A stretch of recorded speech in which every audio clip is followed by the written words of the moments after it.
faced that dreaded moment when your Instagram account goes missing? Don't worry, getting back online is usually simpler than you think. First things first, head to the Instagram login page. If you've forgotten your password or need to reset it, tap on the Forgot Password link. This will kickstart the recovery process. Instagram will then ask you to enter your registered email address, phone number, or username associated with the account. This is crucial for them to identify your account and send you the necessary recovery information. Check your inbox for an email from Instagram. It will contain a link to reset your password. Sometimes it might take a few minutes, so be patient, and also check your spam or junk folder. Click the link in the email, and you'll be directed to a page where you can create a strong new password. Make sure it's something secure and memorable.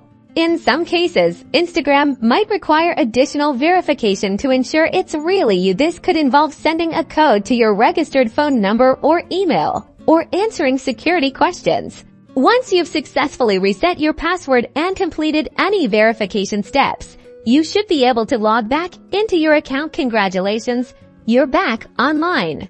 Now you can reconnect with your friends, share your latest updates, and jump right back into your social life. Remember, if you encounter any persistent issues, the Instagram Help Center is your best friend. Happy posting!